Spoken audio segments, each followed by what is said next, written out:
Hello, everyone. Hello. Welcome to Waking Up. It's me. I'm doing a solo edition. Yes, another awkward one where get to talk to myself for a long time. And yeah, welcome. I'm Anna. My co host, Sean, he is doing some real life stuff. Fighting the good fight. Yeah. Hi, Nev. So this is Waking Up, where we talk things mental health, religious trauma, and all things that just basically learning how to survive like, normal human beings. So let me get this disclaimer out of the way and then we can get started. All right. So here on Waking Up, we're not here to bash anyone's faith or religion. We think faith and religion are beautiful things when done in a mentally and emotionally healthy manner. Um, I am not a I'm not a healthcare professional. I'm not a mental health care professional. I'm not certified in anything. Anything said on this podcast is my own opinion. It is my own experiences. It's what I've learned, and everything is editorial or for entertainment purposes only. However, if you do need real professional help, if you do need somebody who is certified in a mental health profession, we do have information that we can provide for you that will help you get in touch with a real healthcare professional. And, all you have to do is join our Discord, message us, or message us on all the socials, and we will be happy to provide that information for you. For those of you who don't know, Sean and we grew up in the Southern Baptist Church, which is a evangelical conservative denomination of the Protestant Christian faith, and it pretty much wrecked us. So we're spending a lot of time in therapy, deconstructing from that. And here we are. Hi, Asta. Oh, thanks for the subscription, Nev. I appreciate that. Lately, I feel too far broken to be helped. That is a very valid feeling. I've been there, and I am sure a lot of people in our community have been there too. Sometimes it feels very overwhelming, and sometimes it feels like a lot, and sometimes it feels like it'll never change. From my personal experience, Asta, I know that when I first started my intensive therapy and I really started trying to get really get into my trauma and working on those things, I realized like how hard it was and how difficult it was. And for me, in my perfectionist brain, it's like if I'm not healing the first time, if I'm not getting it right, I must be irrevocably broken. And that's not true. It's not. And I'm sure that your brain knows that's not true, but your heart and your feelings don't feel that way. And those are absolutely valid feelings. And they're something that I've experienced a lot. So I'm sorry you're sitting in that place, Asta, because I know it's hard and I know it's difficult and uncomfortable. But I can assure you that I absolutely do not believe that you are too broken to heal and too broken to find happiness and fulfillment in your life because, well, I took myself at therapy and I was flipped the therapist desks. Well, you know what? That happens. And honestly, that's a very safe space to lose it. If I'm being honest, your therapists are trained to handle very strong emotions. That's why they're trained professionals. They are trained to handle that, and that is a safe space. And honestly, that's a good sign. And I know that sounds very counterintuitive. I know that sounds very counteractive. And it's like, oh, well, like I lost it. So it must mean that I'm not doing the work. But see, it's when you start feeling those emotions strongly in therapy, it means that you hit something. And it hits something that you probably have been either trying to soothe or ignore or maybe just not feel. And it's scary. And it's scary. And I for me, it was scary. I don't know how it felt for you because it's a different experience.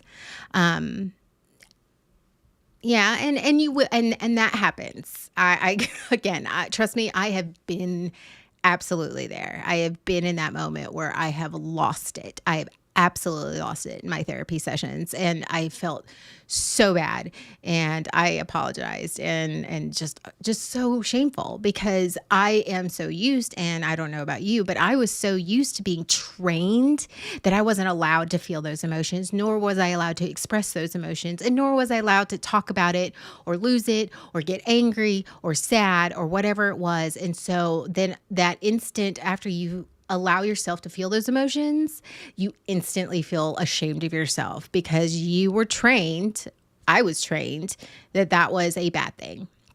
Emotions are taboo. Exactly. I was not like I have been dealing with the anger emotion. It's been a rough one. It's been rough. Um and that's hard. And I have been dealing with that too. I allowed myself to get angry and I instantly I felt like terrible. I felt terrible because I shouldn't have lost it. I shouldn't have felt bad. I should have handled it better. Like my therapist was like, how would you have handled anger? Like you're okay. It's okay to, it's not a pleasant feeling, but it's still a very valid feeling. And so I understand where you're coming from. But that shame is a very, normal tendency to, especially for those of us who have been told that we're not allowed to be angry, we're not allowed to be sad, we have to suck it up, we have to, and especially those in abusive situations, have been told to, you're not allowed, you weren't allowed. And I think, you feel like you're broken because in therapy, you actually allowed yourself to feel that it's uncomfortable. You're not broken. You're a human and you're having human emotions and you're allowing yourself to feel those emotions. And honestly, I know this sounds weird, but I'm very proud of you for that, Asta. I am proud that you felt safe enough that you let yourself feel that. So, I should do everything better. Yeah. Yeah. And that's what happens when you're in situations where you're not allowed to be human, basically. You are a tool or an asset. You're not seen as a person with feelings, and especially feelings that make other people feel uncomfortable. See, happiness and joy and funny and all of that and even those feelings people can handle because they're nice. They're nice. It's when you're sad and you're angry that makes other people feel uncomfortable. That's hard. That a lot of times in my experience, people have said, you need to shut that down because I'm uncomfortable. And what that's saying is you need to shut that down because I am uncomfortable and I don't know how to handle that. And that's not a safe space. But you felt safe enough and I'm proud of you. And I am proud of you for it doesn't feel good. And I'm pretty sure that if you're like me, you're probably suffering some post-therapy hangover, which we've talked about before. But, you're going to make it and you're not too broken. And I absolutely believe that you're doing the right work and you're going in the right direction. Not to mention be grateful for what you have. Other people have it worse. Oof. That one. Fuck that shit. You know what? I feel like something like that just needs to be where fuck that shit. Fuck that shit. I mean, just fuck that shit. I've been feeling so hungry. Yeah. And it's hard. It is hard. The hangover is almost worse than, because you're like, oh, why I felt the feelings. I opened the trauma. I'm doing the good work. What they don't tell you is you're going to feel like shit for a little bit afterwards. But that's actually a good thing. That is a good thing. It is your nervous system actually allowing itself to feel, and it sucks. It's okay. I'm gonna rewind that. I'm gonna restate that. It is not a good thing. It's a healthy thing, and sometimes healthy sucks. And we've said this before, healing sucks, healthy sucks. And sometimes doing the healthy things like eating the vegetables and exercising and dealing with the trauma, sometimes that hurts and sometimes that sucks and sometimes you just got to survive it. But the healthy thing sometimes doesn't feel good, but it's worth it in the end. And I am proud of you. And I know that my community, our community supports you. I hit a button and have not been here 5 minutes. Oh, no, you're good, Calvino. You're good. So, but I'm here. I'm doing the solo stream, so I don't mind talking there. It allows me to talk to the community a little bit more freely than us. When Sean and I are together, it allows me to connect a little bit, and I like that. I like being able to connect. Sometimes I like being able to just talk.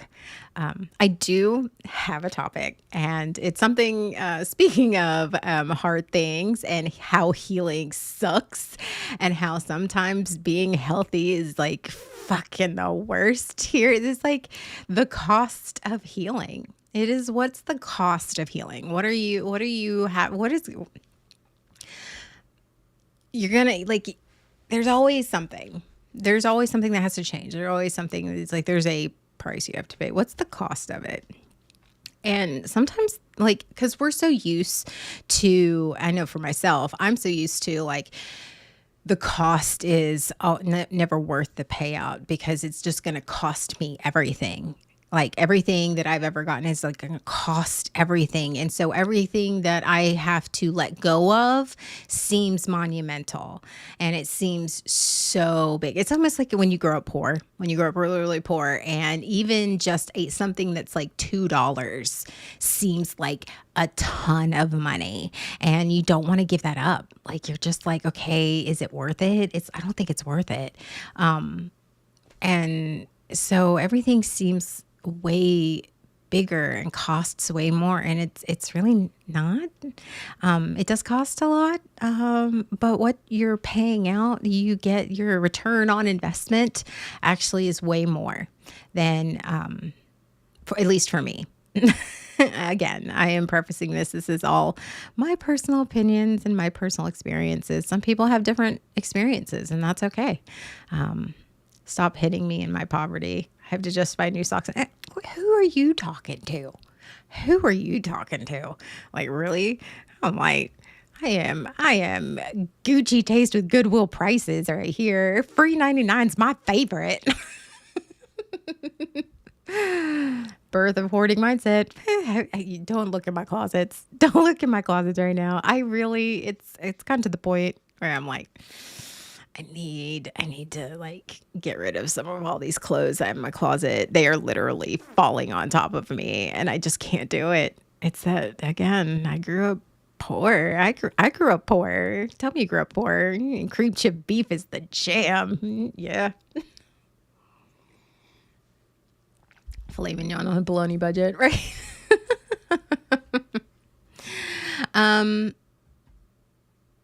I think that the whole thing is like the cost of healing is it's just that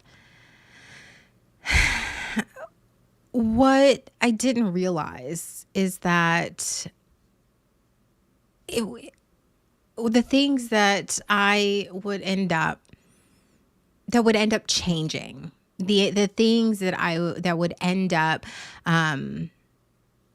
were not the things I had to give up, the things I had to pay out, the things I had to get rid of to gain a healthier sense of self and a healthier sense of the world around me and my relationships. And it seemed like a lot. You want so badly. It's just like anything else. You want so badly to have the very expensive car and the really nice house, but sometimes it's a lot. It's a lot, and you don't think you'll ever get there. And it's just the little things and little by little, just chipping away at it. And maybe you won't ever get to the point where you're completely normal functioning human being, but you at least get to a place where you can understand boundaries and you're just always working on it and dream with the junk. I'm so reading your closets. You should actually, if y'all want to go ahead and raid my electronics closet, the one that's in my office right here, has more electronic equipment over time. Over the past almost 6 years, I have gained a lot of streaming equipment that I don't need anymore. I probably should put that up and sell it, but it's fine. It's fine because what if I need it? What if something breaks? What if I need it? No. Um, Say less. Right. See, I can give you a whole story, and Jay too. Jay can get you a whole thing. Um, the biggest thing, the biggest thing that I, the biggest thing that I was terrified the price of paying was I was terrified of losing me. I was terrified that that if I would lose myself and that I would lose my relationships and my friendships, and the people in my life. And over time, I realized that because it was hard, but over time, I realized that I didn't know who I was. I didn't know who I was as a healed person, and that terrified me. I remember very distinctly, with my therapist not long ago, telling her, I don't know who I am. I don't know who I am. I stream. I'm a mom. I'm me. I'm Anna. But what does that mean? I mean, I don't know who I am if I'm not feeling things. And this was big when I started, my emotions started leveling out and I started actually retraining my nervous system. I was like, I don't know who I am without losing my mind every 5 seconds.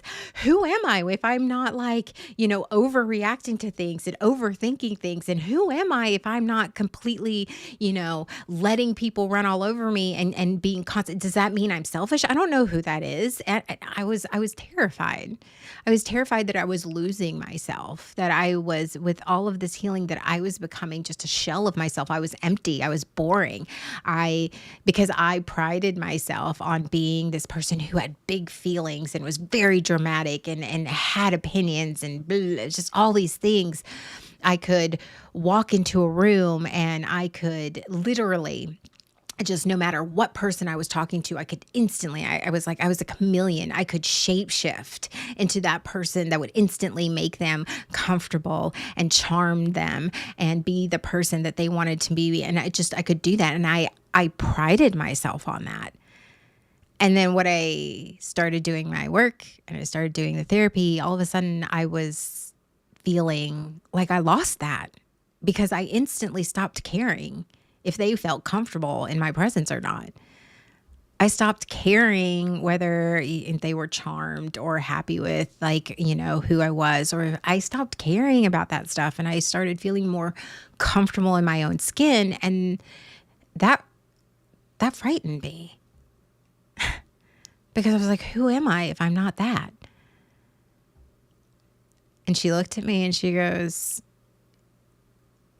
you suffer from CPTSD, which means you basically spent your entire life living in trauma and you built who you are in trauma.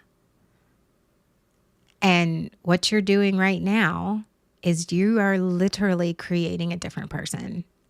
in a healthy, safe environment. And that's scary, but it's not a bad thing.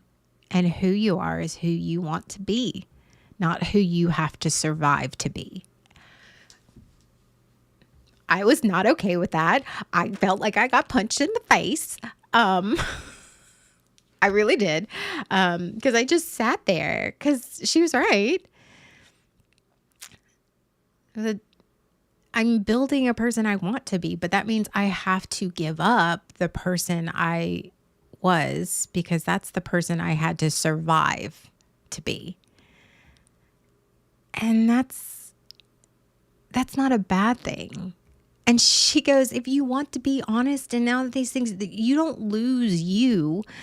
You don't lose you. It's just, who are you in a safe environment? Who are you when the only person that matters is you? And that felt like such a big thing to me because that was something I'd have to give up.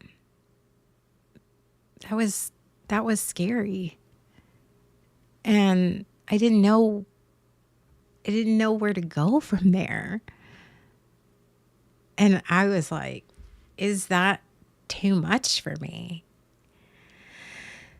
The jury's still out. Trust me. I still have no fucking clue who I am. I'm still trying to figure it out. And I find myself falling into old habits. And it's just like, I find myself sitting and going, well, okay. So overthinking Anna and paranoid Anna came back this week.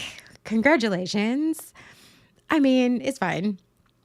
But it's not. That's what I tell myself. Oh, we're doing great. We're doing great. Not doing great. But it's almost like renting versus owning. Okay. So basically, the person that I feel, but keep hurting myself. Are you hurting yourself or are you healing yourself?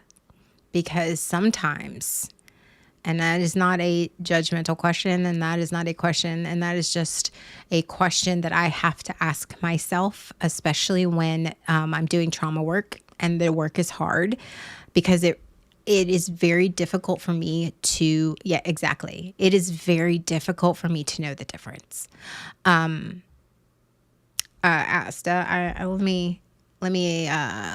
share something where it was very difficult for me to see the difference. When I first started my journey in my trauma work, because there's a big difference. I've been in therapy most of my life, but when I started doing my trauma therapy is when things started really turning around for me and changing. Because both are, they do. And it's very, very hard for your nervous system to know the difference. And your nervous system actually really doesn't know the difference right now because it's new. And that's not for me to say. That is why there are people who are trained in healthcare professionals. They could probably tell you better than I can. But I can tell you about my experience.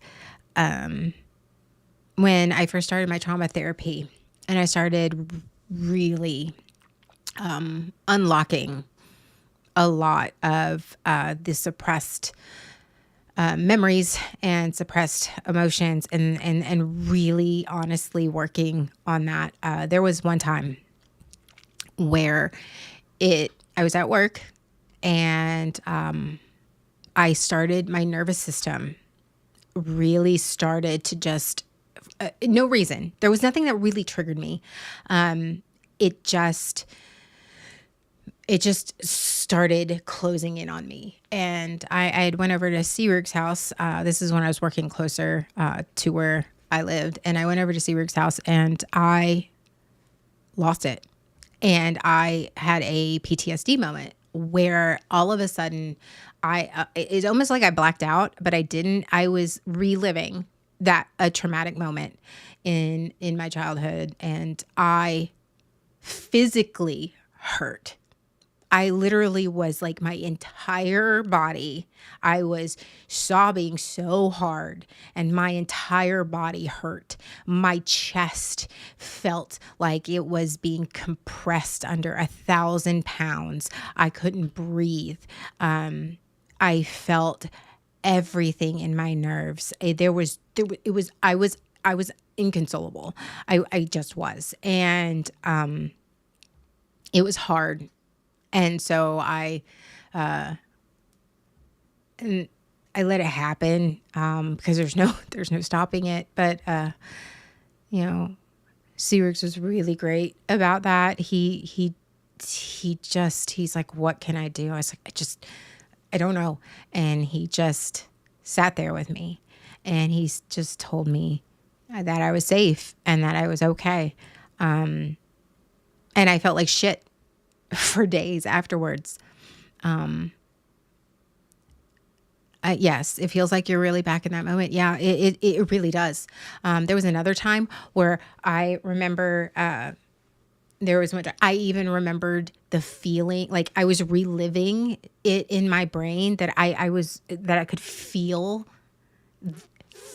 the carpet on my face when I was face down on the floor. Like I could feel the carpet on my face and I could smell it. Like my body remembered everything, and it's hard.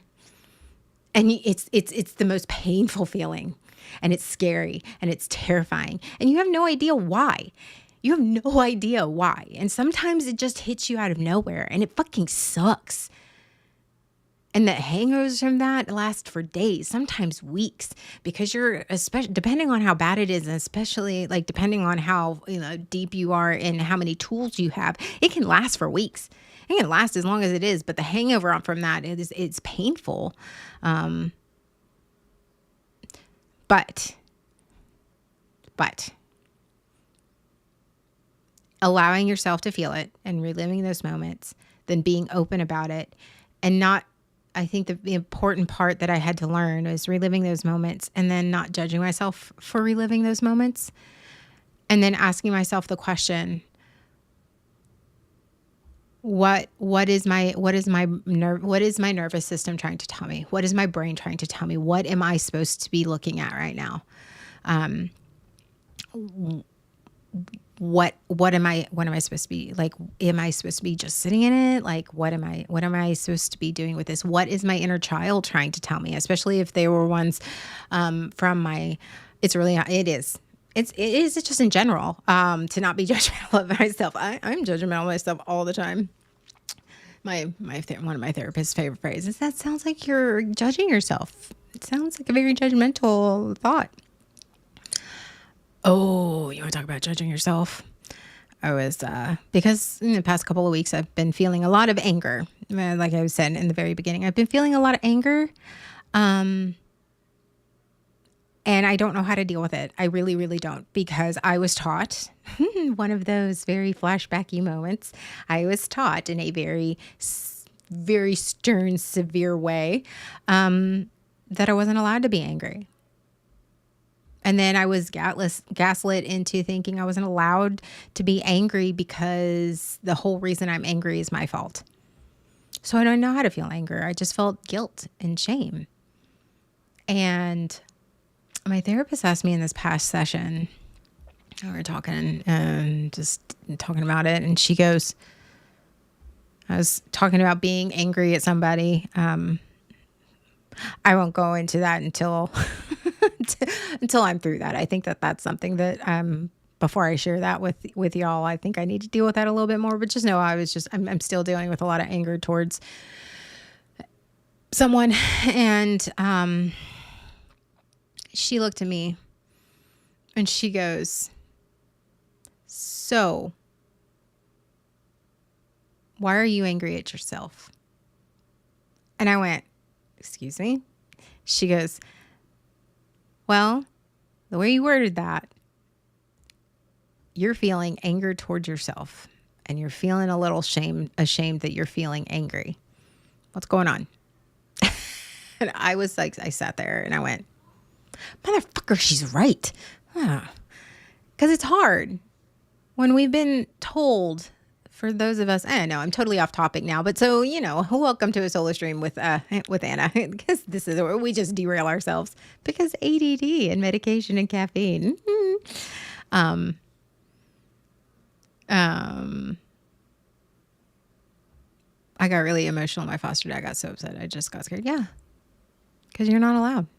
Whether it be your family, your parental units, a significant other, spouses, friends, that didn't happen. And that's something that I had to learn. Not learn, that I had to come to the realization with is that those of us who, we either self-isolate or we're easygoing or we, whatever. We didn't start that way. We were trained that way. I'm not allowed to be angry. I'm not an angry person. Well, you may not, but I mean, everybody feels anger. I'm trying to unlearn the BS they gave me as rules. Yeah. And that is hard. That is what I call, that I often, my therapist likes to say the filing cabinets, because your nervous system has filing cabinets and it remembers it just retains all that information from the trauma. And what you're doing is you're literally opening up the drawer and tossing these out and trying to replace them with new memories. I like to call it, because, I'm a nerd. I'm like, you're recoding. You're recoding your nervous system, and, shit doesn't go right when you're recoding things. When you're rewriting the code of your nervous system, when all of a sudden it's all like made up of broken links and things that are just patched together and band-aid, and all of a sudden you're trying to rewrite it so it runs and functions smoothly. It sucks. Because you don't know. It's all new. It's all new system to you. I removed some hard drives in my database. Yeah. It's hard. And the part, it's hard. And it's scary. And sometimes it's lonely. And it's all okay. And you're going to make mistakes, and I'm going to make mistakes, and you're going to feel the pain. And here's something that I haven't said. I say all the time, but I used to say all the time. Healing is hard. Healing is fucking hard. And anybody who tells you in this fucking social media bullshit, this bullshit that they feed you of, well, set your boundaries and you'll find peace. And, this is your trauma because you have like a narcissistic mom or an abusive spouse or whatever, blah, blah, blah, or whatever this looks like. Yeah, that's great. That is not a lot of it's not untrue information. But last night I wake up, oh, well, that's good. Having a pet really helps because they really hone in on especially for those with trauma. But it's, I just fucking hate it where they make you feel like it's not your fault. It's not. It's not your fault that you were abused, and it's not your fault. Okay, I hope I can say that on stream. It's that you've suffered from the trauma and whatever that trauma is. No, it's not your fault. But however, what they don't continue to tell you is that it sucks, but it requires you to do some work. Just knowing that you're traumatized isn't the same as doing the work. And that means unlearning things about yourself. Having to, and especially when it's about things about how you look or your accomplishments or doubting yourself just in general. Like, I mean, yeah. But it's not enough just to know. You actually have to do the work. But the social media just tries to make it seem like it's okay. Like here's what you're going through. Yeah, okay, that makes you feel better, but what it doesn't tell you is that healing is hard. Therapy is hard. The work is hard. And just like, what's the cost of that? Just like you can sit there, and I've said this before, and I'll say it till I'm blue in the face because I believe it too. Um, but doing the healthy thing requires you to give up the unhealthy. And that sucks. That sucks when all you know is the unhealthy, and that's comfortable. Because having to give up, having the cost of that, having to give up the unhealthy habits, the unhealthy coping mechanisms, the unhealthy friendships, the unhealthy boundaries, having to give all of that up is terrifying, and it is hard. And for those people who from the outside and don't know what you're going through, it isn't that simple. It isn't as simple of, oh, just stop doing it. No, because if I stop doing that, I know what that discomfort is. I know what that unhealthy habit is. I know what that is. And it's just like with your physical, your mental health is very much like your physical health. I need to be healthier because I want to live longer. I want to be healthy. I want to do these things. So what is that going to require? That's going to require you to eat differently, which means I've got to eat different foods. And sometimes I don't like that because let me tell you that double cheese bacon cheeseburger with, grilled onions and mushrooms and barbecue sauce is amazing. Um, or the Carolina burger, the burger with the cheese and the slaw and the chili and all of that stuff is great. Um, um, but if I want to be healthier, if I want to lower my cholesterol and maybe lose some weight and do those things, I'm going to have to eat differently. And this chicken tendies and fries. Listen, that is a death grip on all of us since we were 2. It's fine. I think that's just universal. But, and the same goes, I can't eat anything all day long. That might be too much. Yeah, I know. But you have to give that up.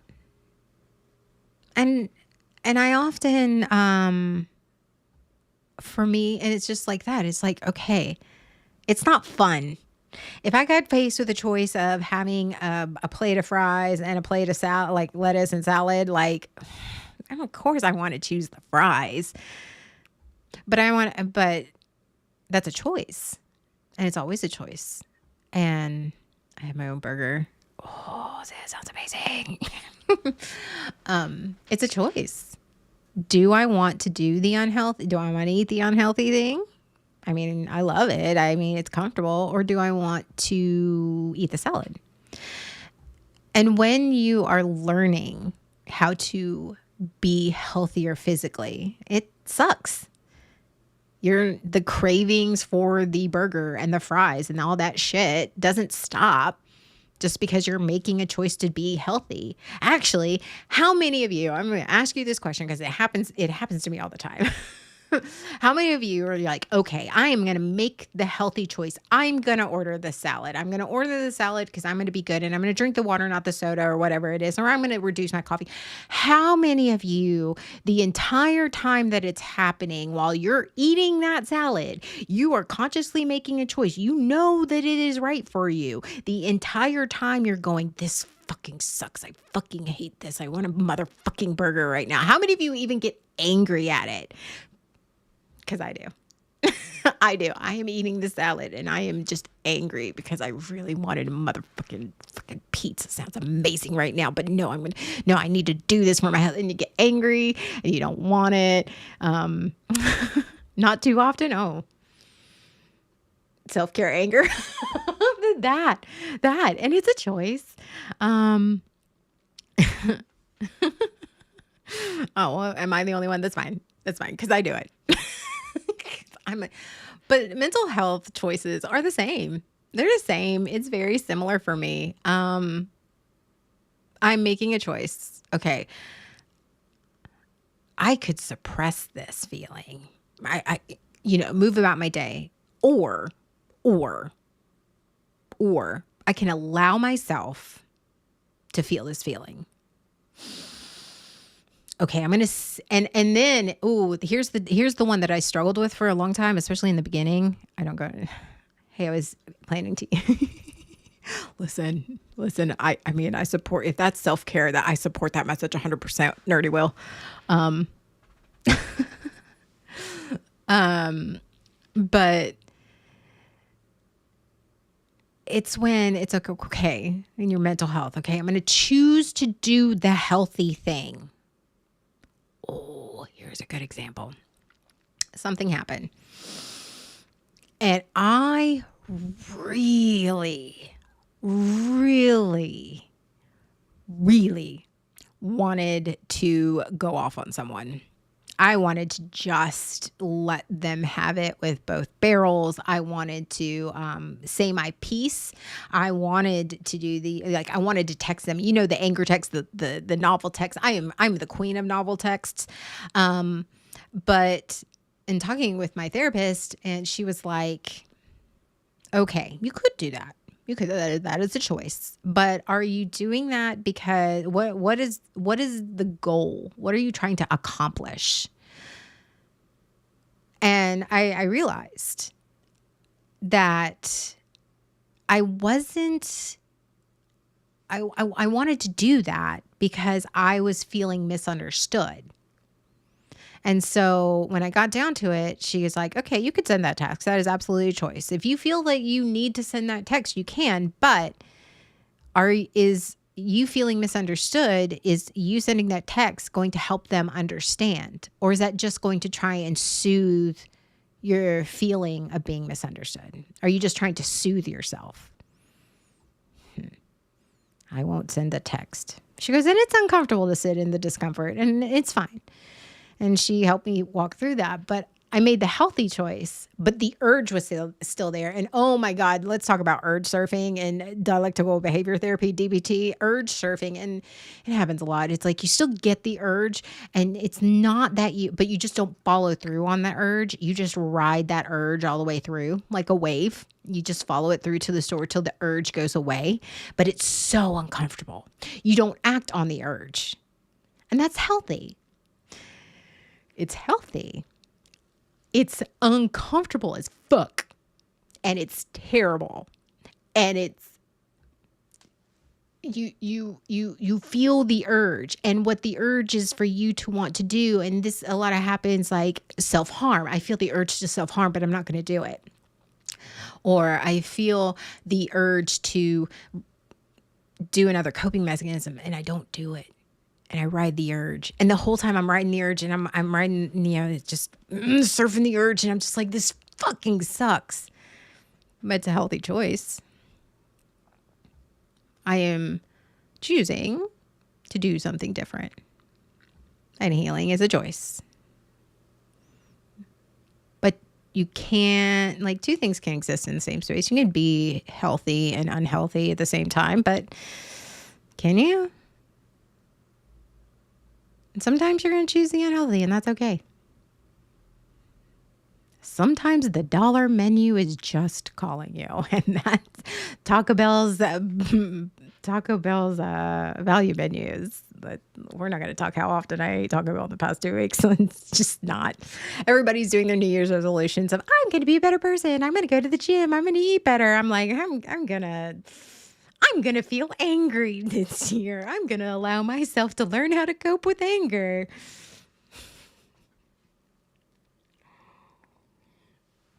It sounds like the worst kind of edging. Yes and no. It's hard. It's not edging. I will distract myself. I do not have the strong will when it comes to right.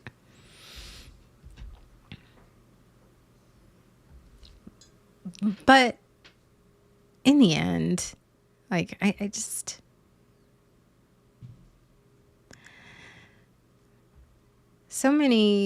I think that was just a lie I told myself. or maybe a misconception is that once I'm healed, once I do this work, once I start working on my trauma, I'll be okay. And I will be a better person and everything will be fine. Um, but I mean, and you will, and that's not a lie. It's just, I think what I didn't realize is how hard it would be. How hard, okay, okay. I didn't realize how hard it would be to let go and to give up and to relearn all of the trauma and unhealthy coping mechanisms and unhealthy people. And I didn't realize how hard it would be to just not even, because I figured it would be hard to learn how to be healthy and set boundaries and have healthy relationships. And those skills, I figured that would be hard. I sort of expected that, but what I didn't expect, I think maybe my misconception is that I thought once I learned those skills, it would be easy for me to just let go and let go of the protective sarcasm, let go of, the insecurities and let go of the just all of the bad habits and personality traits and all of these things. That would just be easy. But it wasn't. Actually, that it was harder to it is, I would say was, because that's not true. It is harder for me to let go of the unhealthy than it was for me to learn the skills to be healthy.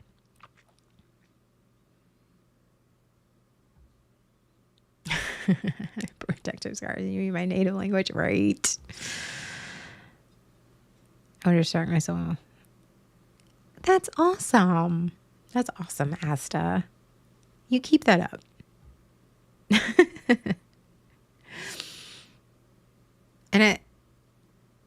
And I didn't think it would be this hard. I didn't think it would be this hard to let go of that. Let go of the destructive behaviors that I was doing to cope, to survive my life, to survive myself, to survive the monsters in my head. I didn't realize how hard it was. And I didn't realize how much I had built who I am and my thought processes around all of that. And it's scary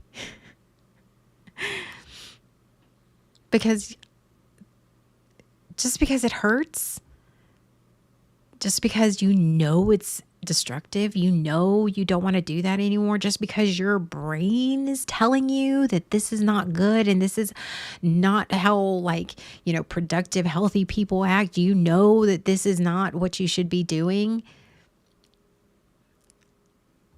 At least it's just, that it's bad doesn't mean that you are comfortable with doing the right thing. Because the devil is way more comfortable than the angel you don't. Because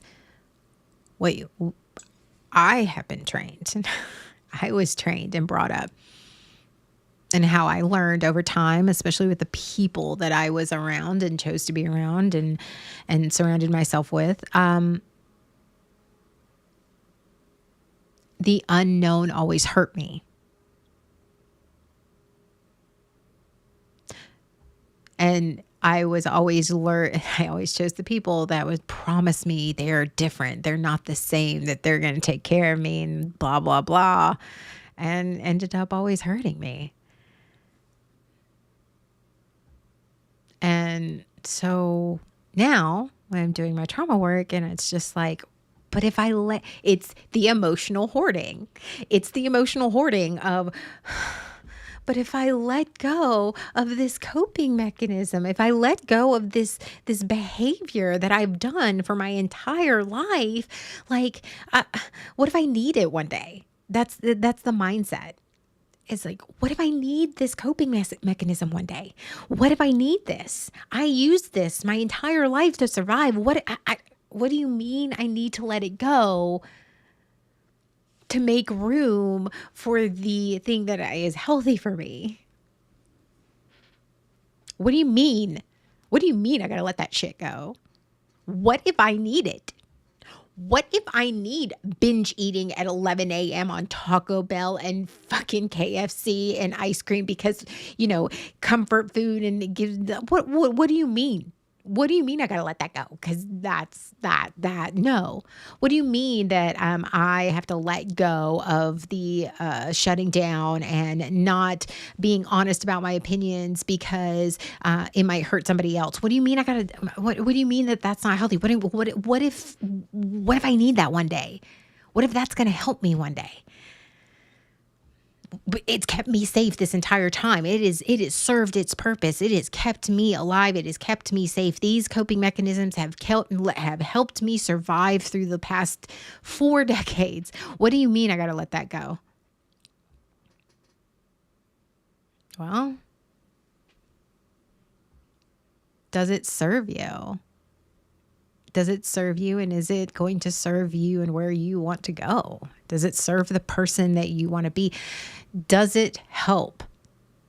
Do you need it to survive now?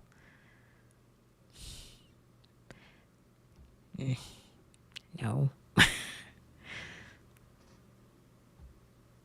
Because instead of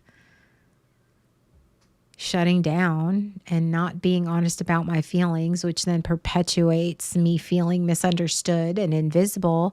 Instead, I have learned the skills. I have the skills now where I can say, I can validate those person's feelings and understand it is not my job to soothe them when I am being open and honest about my feelings and my thoughts. And that it's okay that if it's uncomfortable, I have those skills, I have those tools. So basically, that coping mechanism of me shutting down and not being honest and then perpetuating feeling misunderstood is just taking up space.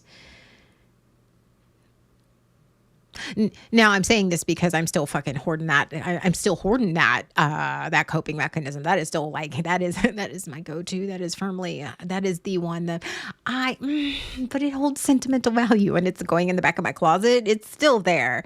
So don't think that I've completely given that up yet, because I have not. I have given up some of the others. I have thought that, my need to over-explain. We talked about that the other week. My need to over-explain. My feeling of needing to apologize for just existing.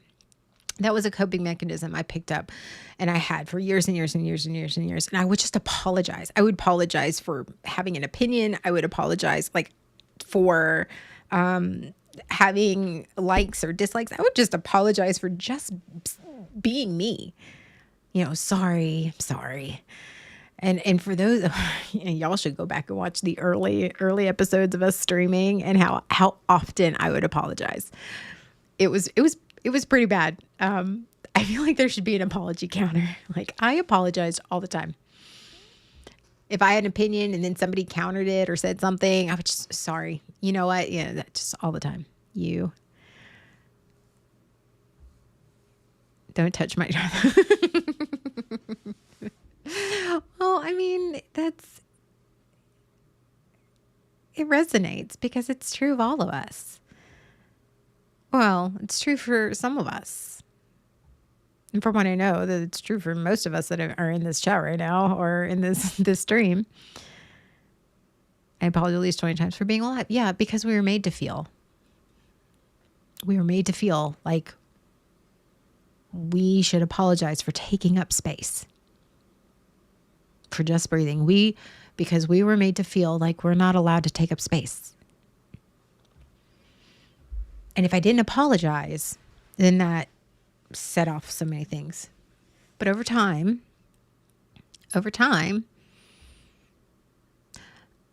little by little, I allowed myself to take up space. I'm allowed to take up space. I'm allowed to exist.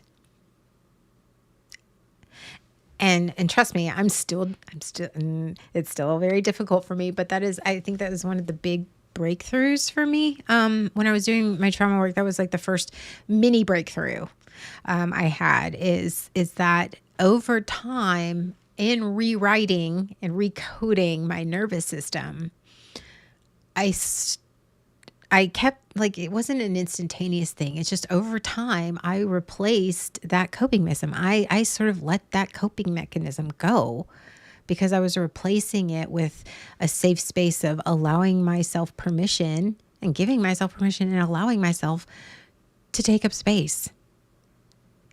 That it was okay for me to exist. No apologies, no reasons, just existing. As fucked up as it was, and I'm still fucked up, and still, like, sometimes it's really, really hard not to say, like, constantly apologize because I still got shit I got to figure out, and I'm not perfect, and I'm not perfect yet. I'm not healed yet. So I feel like I need, like, I'm constantly like, sorry, I know I'm weird. And like, no, I don't need to say I'm sorry, I'm weird. I'm like, just accept that I'm weird and accept I have trauma.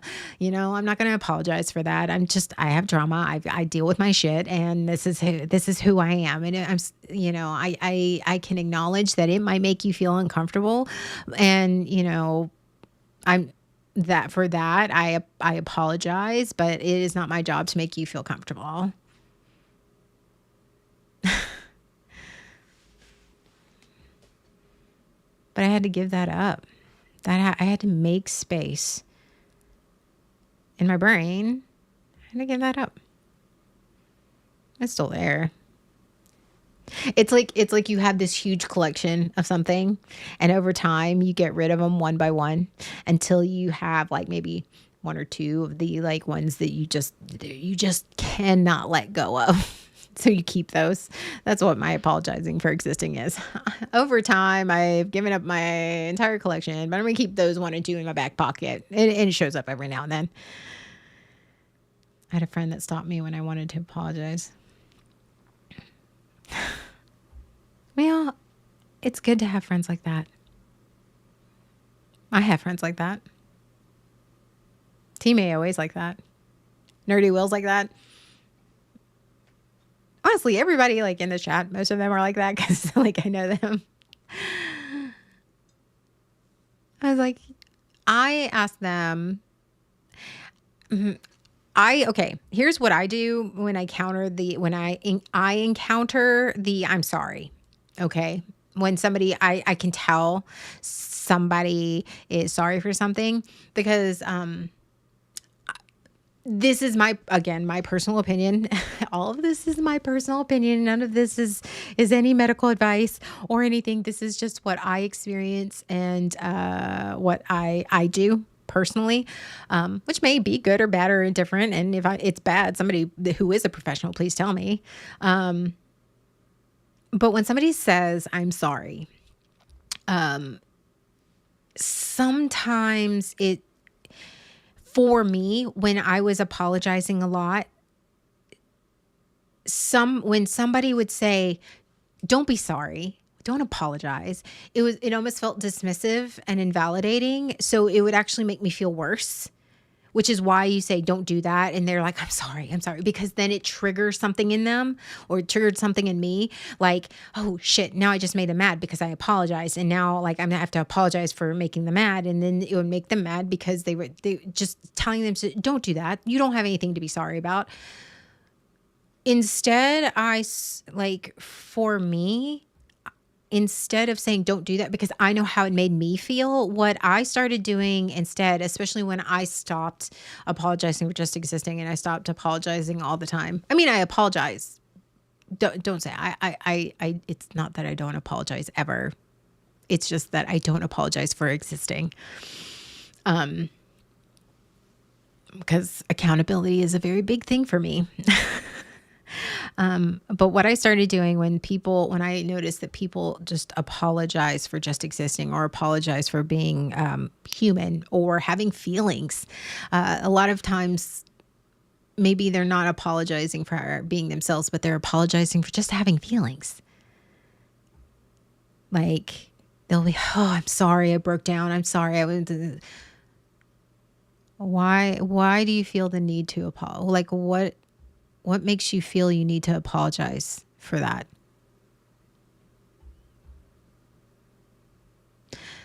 What makes you feel that you need to apologize to me for having feelings? What what makes you think that you need to apologize for having an opinion? It's your opinion.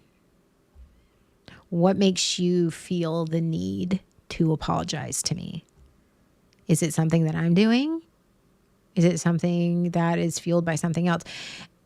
And it in turn then makes them go, I hear that you've apologized. I hear it's validating. It's not accepting the apology because there's no need for them to apologize, right? There was no need for me to apologize for existing, but it isn't dismissing it like going, no, don't do that, because that's invalidating. Sometimes some people need the harsh, boop on the nose, but those friends you have to get to know and have to be really deep in the shit with. Like those like Jay or he's the type of person that can tell me stop that shit. And I'd be like, "Oh, I'm doing it." Like, but we've been through some shit together. So like he can say that to me. If somebody else said it to me, it might come off a little differently, So it just depends on your relationship with them. But for me, I felt when somebody was apologizing just for existing or apologizing for all those things, I would just stop and go, okay, well, we're going to why do you feel you need to apologize? What are you apologizing for? What are you apologizing for? Is it something that I'm doing that makes you feel that way? Because I want you to feel comfortable with being yourself or having an opinion or having feelings. And it takes that, because usually I know for me, and again, I'm speaking this on my own personal experience because I can't speak for anybody else because everybody else is different and they go through their own like weird trauma spiral like everyone else. For me, like when somebody asks me, he's like, why are you apologizing? Or what are you apologizing for? It made me, it sort of snapped me out of my, oh, they don't think I'm good enough for they like it. Then all of a sudden it's like, why am I apologizing? What am I apologizing for? Well, it was like, what are you apologizing for? Well, I'm apologizing because I lost my mind and I shouldn't lose my mind. Well, why shouldn't you have emotions? Everybody's allowed emotions. And it's giving them the permission to have the space without saying, you do whatever you want. It's fine. I don't care. I mean, some people do that, but some people don't take that abruptness very well, as I've learned since I was a child. Abruptness isn't necessarily well received. Hence the reason I've had to learn how to, not say anything that I actually felt or thought. And then now I'm having to unlearn the thing that I learned that is just my personality. So it's fine. It is fine. It's cool. But a lot of times, most people who apologize, no, let me re-say that.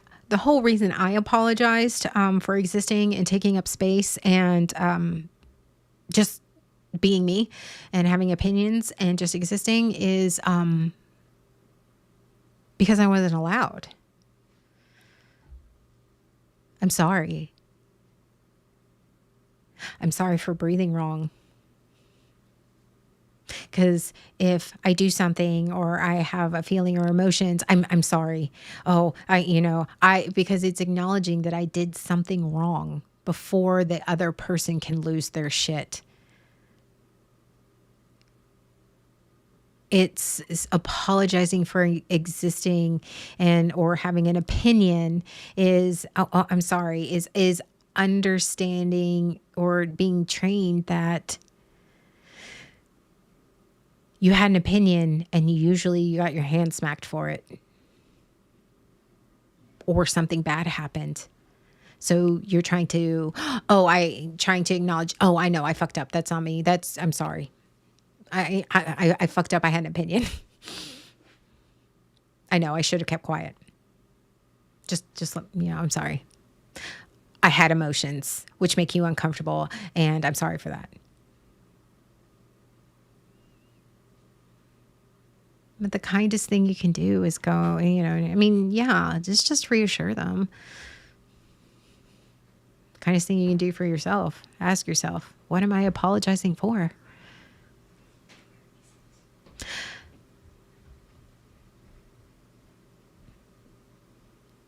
And over time, I just learned, and I just let that coping mechanism go. Again, I totally derailed from everything that I was supposed to talk about on this podcast, but here we are, and it's fine. I hope y'all don't mind. Welcome on the wonderful world of of neurodivergency and just going with it. So it's fine. I usually go better without having to look on the script. My podcasts are usually all over the place, even though I have like a topic and never like I literally have this really beautiful outline with talking points. I barely touched on any of them, and it's fine. It's cool. Sorry about you. Sorry about you, but you ain't along for the ride. I mean, you can get off at the next stop. It's cool. To hell with ocean regulations. We don't need our rails.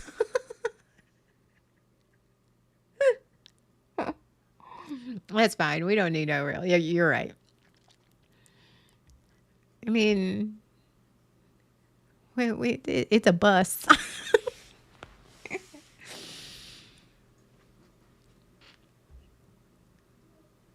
But I mean, Asta, I'm proud of you. And I know what you're doing is hard. And I know that it feels, and I'm going back to what you said at the very beginning of the podcast, but I know it feels like you're not making progress some days. Actually, I'm not going to say I know how it feels because my daughter corrects me on that. I can imagine that it feels that way. I can assume, but I don't know that. So I apologize. I apologize for making an assumption on that. But I can imagine it feels that way. I can imagine that it feels like you're going backwards or that it's not working. But I am proud of you. Because it seems like you're doing the right things. And it's going to be uncomfortable. But you got a whole community of people who are cheering you on, for sure. And we haven't even met. None of us have met. Well, I mean, I've met Camino. I've talked with Nerdy Will, but I've never met him face to face. I was supposed to one year, and then I didn't end up going. But yeah, I've never met Nerdy Will, but he's amazing. It feels like I'm going through something. Yeah, I know that feeling pretty hardcore. I do. And it's hard. But I don't know if you guys ever have seen it on any social media, but like so many times, especially for those of us who are perfectionists and people pleasers and, planners and, all those things, is that we think that healing is linear. We learn the thing, we start with the trauma, we learn the thing, we get better. Okay, we learn the next thing, we're getting better, and it sucks a little bit, but then we're going to get better, and it goes this way. And I still struggle with this, but healing is this. Healing is we start here and we go here and we go back and we go here and we go back, and then we're down here for a little bit, we're in like the deep ends, and then we feel really good about ourselves because like we learned the new coping skills and we're really putting it to work, and then we fuck something up, and okay, we're back here, or something triggered me and we're here, and then it's this. Healing is a lot of this, and it is feeling like you're never gonna make it. But you are. It's small choices. And some days those small choices are you getting out of bed. Today I'm going to get out of bed and that's all I'm going to choose to do. Or maybe it's choosing, it's going, looking yourself in the mirror and going, you hear yourself going, God, I'm ugly, and going, stopping yourself and going, nope, you know what? I'm not going to do that today. Today, I'm not going to tell myself that I'm not going to talk bad about myself. And you're not going to be perfect at it. And that sucks, especially for those of us who are perfectionists. If I'm not doing it right every single time, am I really doing it? If I'm not doing it correctly every single time, does that mean that I'm actually doing the work? Am I not doing, if I am failing, 50% of the time at this new skill that I've never used before, does that really mean that I'm actually putting in the work? Yes. Yes, it does. It's a skill you don't know, and you're gonna fuck up, and you're gonna learn from the fuck ups, and you're gonna keep going. And now it's just negative and hard to focus and go back to the positive.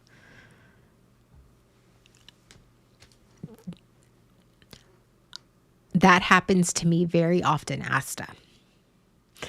And I'm going to tell you sort of, it's okay. I'm going to tell you what my therapist said to me. My therapist said to me is that you feel really good. You feel really good. Why is it all of a sudden that I feel like shit? I wanted to feel good this whole time. Because my brain is prepping myself because nothing was ever good, because good was always dangerous. I feel really good. Oh my God, I feel really good. And now I feel really good. And then something small happens and my brain instantly went, see? My brain instantly went, see? Feeling good isn't good. You shouldn't feel good because blah, blah, blah, blah, blah. Because you're not allowed to feel good. I feel good because whatever. And then your brain instantly triggers into the negative because that's where you're used to being. The positive is an uncomfortable, unfamiliar place, especially for those who've lived in long-term trauma, because long-term trauma is the place where your brain knows how to function. And your brain is like, I'm feeling positive. I'm feeling good about myself. Yeah, I'm feeling all like that. And then one little thing happens and your brain goes, see, there's the evidence. There's the evidence that you're not supposed to be here. And it derails you into like that negative mindset. That's what it does for me. That's what it does for me. Again, everybody's different, but it derailed me into, it still does, derails me into a negative mindset of, well, yeah, I'm not allowed to feel positive. I'm not allowed to feel good about myself. I'm not allowed to feel safe because that's uncomfortable. That's not failure, in case you wanted to, if you needed to hear that, Asta, or anybody else. That's not failure. That's progress, actually. And it took me a long time to realize that. Because, and this is what I realized for myself, and it's different for everybody else, but what I realized when I started started having more positive moments because I was doing work, and more feel-good things, and I started feeling those things, and then I would instantly go into the negative. I didn't understand. I didn't understand why it was so hard. Why is it so hard to feel good? Why you would think You would think it would be easy. It would be easy to feel good. If you're doing a positive thing, you should feel good about that. And you should but that wasn't the case for me. For me, it was, I felt good, and then something would set me off and I would feel in the negative. And then, why was that so hard? And I realized it was progress because I was feeling happy. And my brain started really fighting the change.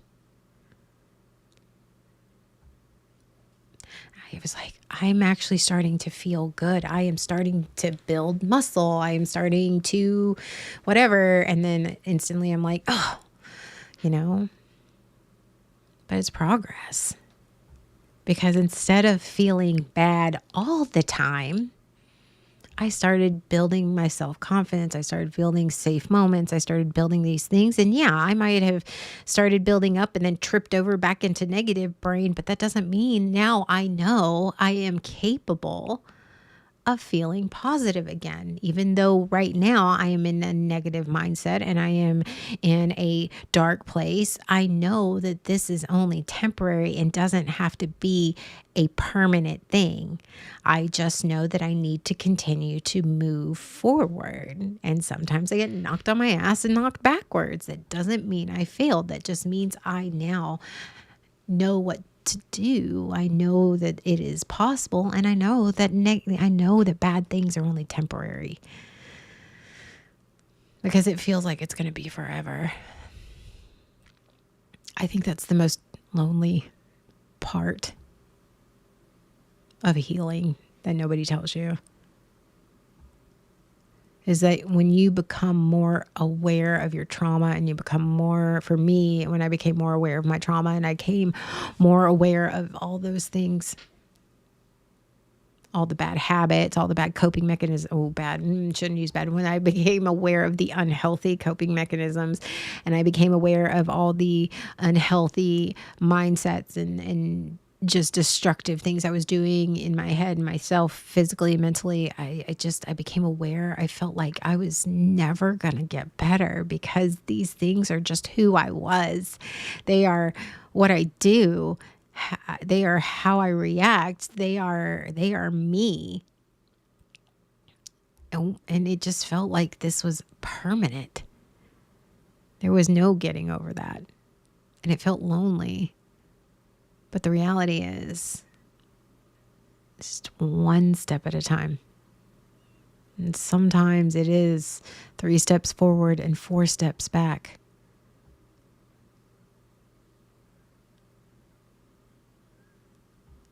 But you still keep going. And that's progress. It's when you don't give up, even when it is a constant 3 forward, 4 back.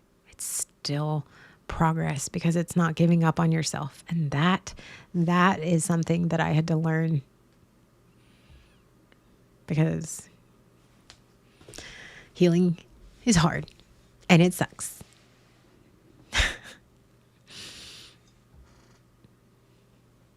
True happy was uncomfortable because I feared once it leaves, I will feel the negative worse. But here's the thing, Asta. Okay, here's something that I had to learn. Your brain is fighting it because you're actually doing something good and your brain's going, no. That's a thing. And it's a terrible thing. It sucks. It feels terrible, but that's a thing. Your brain's going, no. Instead of saying, oh, this is normal. Same old. Your brain's actually fighting it, which is more than just accepting it.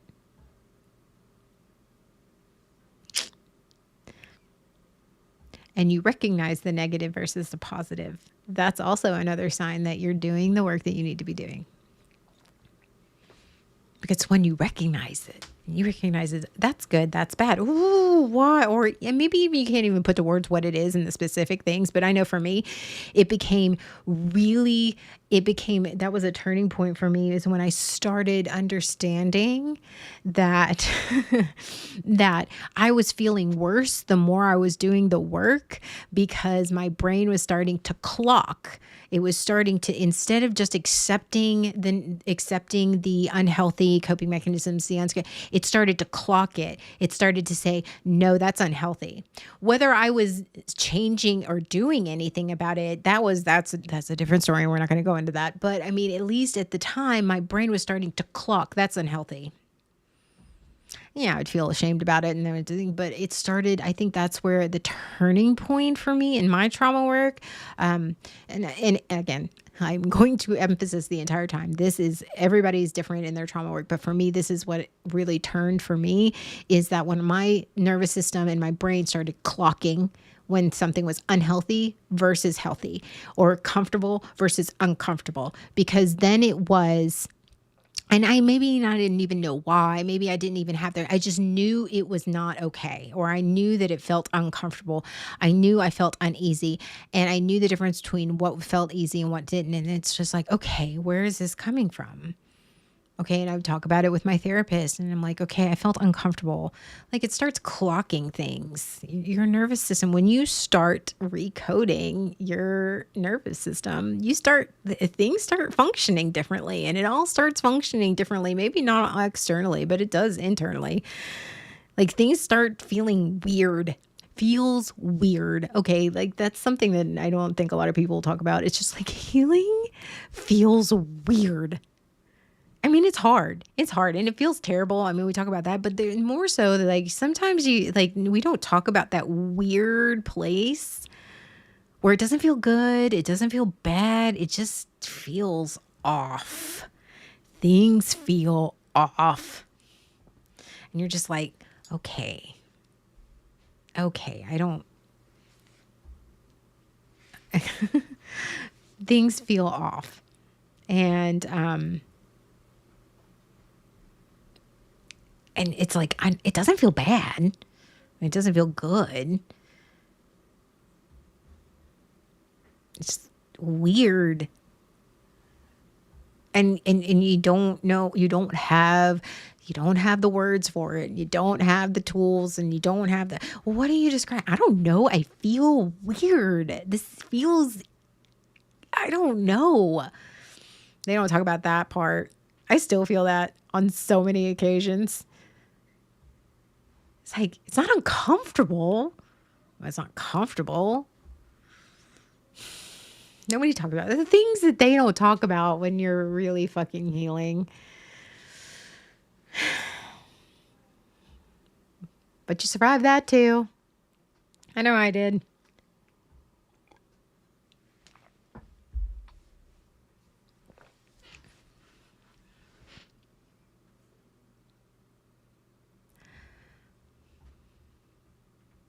I like it uncomfortable when you're in therapy. Yes.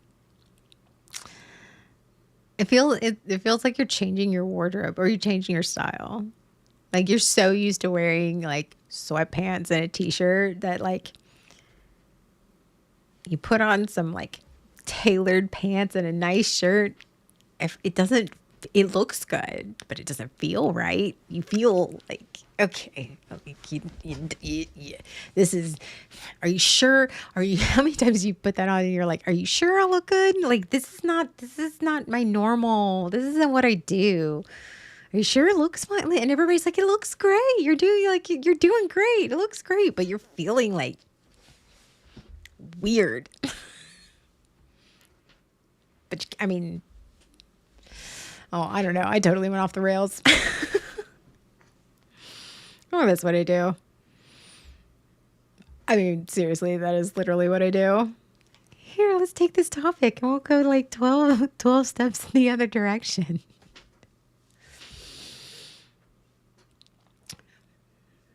I go where the spirits inspire me. No, I don't. I just let my ADD brain. I let the squirrels pull the sled. And that's okay. I've learned to accept that.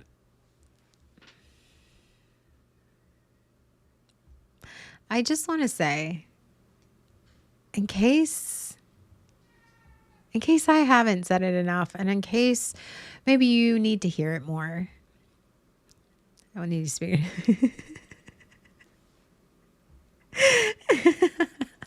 I love you guys. Um, I think all of you are amazing.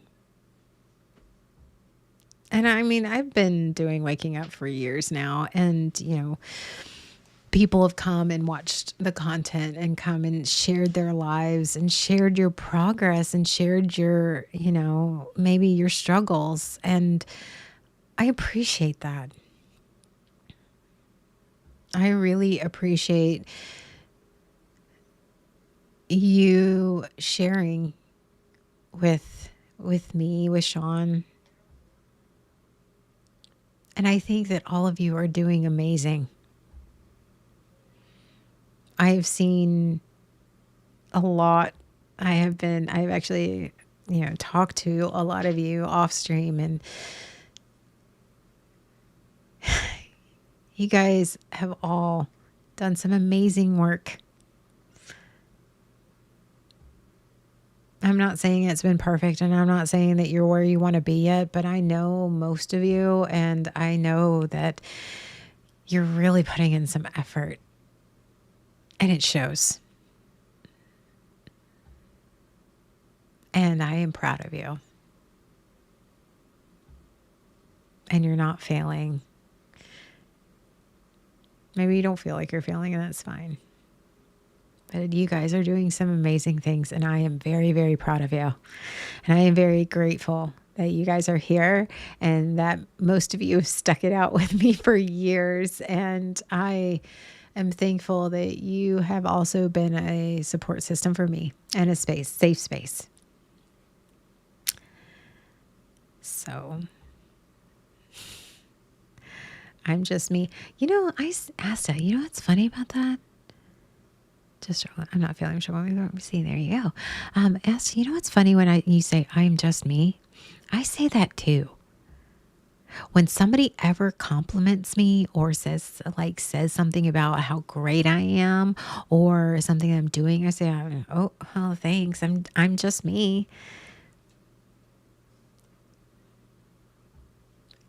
I find that interesting because I thought I was the only one that said it, but I found that interesting that you say it too. Yeah. I'm sure there's something that I cannot dig with that I can dig up with that, but that is for a later therapy session. Yeah.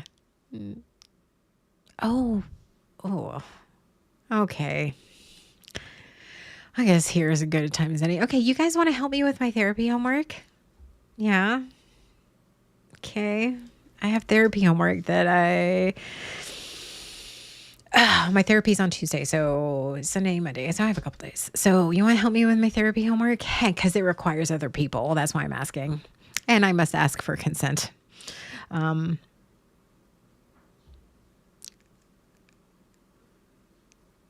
don't need you checking me. Oh, you guys are funny. Okay. Well, if you choose to consent to my therapy homework, here it is. So Asta said, I am just me. And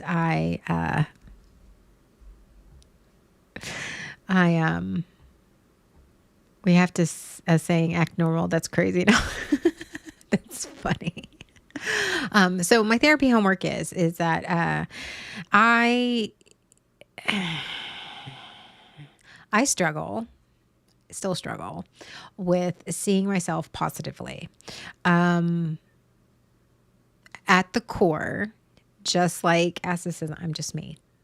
Like, I struggle with seeing myself positively. I can say positive things about myself, but it's a constant thing of I say something positive about myself and then sort of neutralize it with a reality check.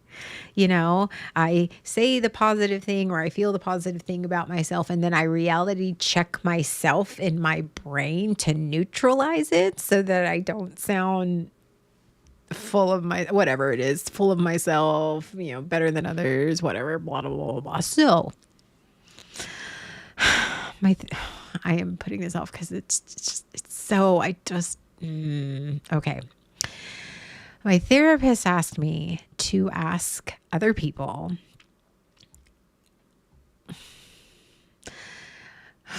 Okay. She asked me to ask other people to tell me what positive things they see about me and what they like about me and how I make them feel.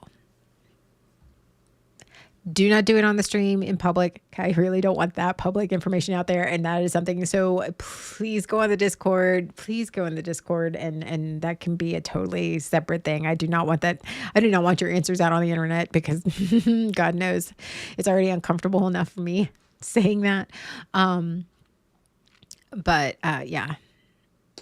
I have to ask people how they see me. Why the positive things about me. What did you like that type of thing, which, oh my God, I know that question. I suck at that. Yeah. It's not cheating. It's group study with answers.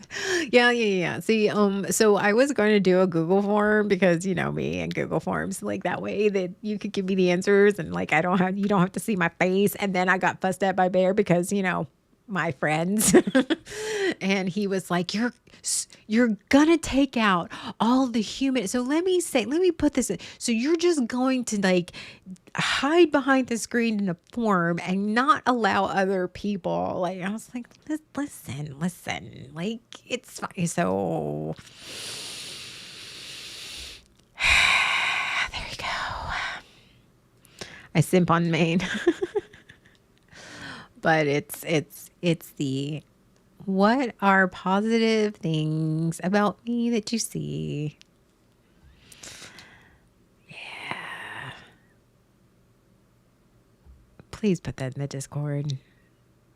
You know, and if you don't, that's okay. If you don't, I can at least tell my therapist that I tried to do my homework. And I don't have to sit in the uncomfortable realization that like people might like me and there might be positive things about me that I don't have to have that discussion on Tuesday. I mean, if you don't, it's fine. This is me using humor because it's uncomfortable. Why is it so hard? Why is it so hard to hear positive things about ourselves? Why? Oh, I know why. Because I don't want to unpack that trauma here on stream. That's fine. That's another day. So yeah. I still have to ask people and I have therapy on Thursday. Oh, see, ask it right here. I got you. Yeah. That question is so uncomfortable. No full snip activated. It's so uncomfortable. It is so uncomfortable. Especially when you're the black sheep of the family and you're pretty much told everything you do, even the good things that you felt that even as a kid, when you're like, oh, look at this, they would criticize, like, and especially for those of us who've been loved bombed too often to count. It's fine. That's what I'm gonna keep saying to myself. It's fine. This is uncomfortable. It's not bad. It's just uncomfortable.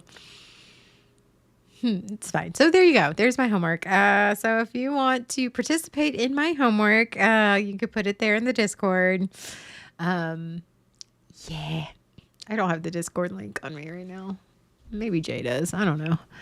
But okay, so I'll run you through the, with that discomfort, I'm going to go. I talked a little longer than I was expecting to talk. Oh, okay. That's fine. This would be why the squirrels are pulling the sled. So tonight, hopefully, Sean will be back in Let's Build for Pep Pep on his channel. He is going to be continuing with the Star Trek Enterprise, which I may have caught up to him because I was like, all right, he said I could build at my own pace. He never said I had to build at my own pace while on stream. So I may have caught up to him. So I am no longer a couple bags behind. So that's tonight at 6:30 Eastern, 5:30 Central. I always get that wrong. I'm pretty sure that's the time. So that's on Sean's channel. Let's Build with Pep Pep.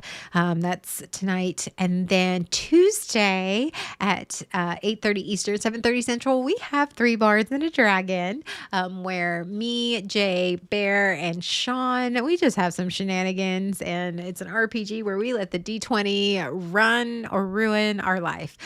It is RPG light. I did have I had a really good, I ran a really good episode last time. It was funny as shit. So it was a fun time. It is chaotic time. And we also have our friend Nev, who Zarknor. He's on twitch.tv/Zarknor. He's in our chat too. He streams Sundays, Tuesdays, and Thursdays at 7 o'clock Eastern. So maybe 7 o'clock Central. Anyway, he streams on around that time, 7 or 8 o'clock. I don't know. The Eastern Central time zones, 7 or 8 at some point on Sundays, Tuesdays, and Thursdays. He's an amazing streamer. He's a lot of fun. Very good friend of ours, and he's just so amazing. So check him out. And I did talk to Jay, and I think Jay's gonna start streaming again soon. So look out for that. That's gonna be a fun time. You should look in show and tell after stream. I think you would want to play that. Yes. And I also am going to start streaming Baldur's Gate. Yeah. I don't know. I'm probably going to put up a survey and see, like, do you guys want to see me like create my character? Because that's a whole stream in itself. It's just like, character creation in D&D. Like it's a whole thing in itself. Or do you really want me to start from the beginning, or do you just want me to see after I've created my character at the start of the story? Because those are two different things. But I will be streaming Baldur's Gate. I will be starting a whole new character for my stream, which is different than the character I'm playing right now. They're going to be two separate characters. So creation is an important part. Let's build a character. Oh, God. Okay. All right. So we'll build a character together. That's a whole hour stream in itself. But it's fun. So I will hopefully be doing that. I got to decide what day. A lot of times I have to decide what day it is depending on my kids' schedule. So yeah, that's fine. Have to cover some parts of you show character. For those of you who don't know, Baldur's Gate is very, very graphic. Very graphic and very accurate. Huzzah. So yes. And hopefully once things get settled with us, we are actually going to be starting our own, speaking of D&D campaign, a streamed online campaign. We're in the works with that and trying to get that started. Again, we're trying to get all our schedules settled in the new year with work and everything else. So, but that is coming. Hopefully we'll get that all figured out sometime in February, and it's going to be a good time. I will not be playing a dragon. So it'll be fun. And yeah, TOS, big no. I mean, fair. So anyway, thank you guys for being on the solo stream with me. And I know it was a squirrel rave today, but I feel connected with you guys, and sometimes I can't get that when it's two of us. I feel like it's like getting one-on-one time with the kids. I got one-on-one time with the kids. So schedules are like sensitive stomachs. They rarely settle. I mean, that's facts. We're just we're going to go live when we go live. It'll be fine. So yeah. And I love you guys, and we'll see you guys later, okay? Enjoy your week, and bye. Did you really just high five over me right No, now? we didn't. You can do And it we're again. live. Hello. Last week, You don't even do that well from the front seat. Okay. The bear is coming with the carpet spoon. that's a straight up PBR for the table. I think it called.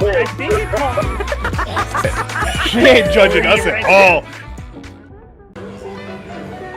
Did you really just high five over me right No, now? we didn't. You can do And it we're again. live. Hello.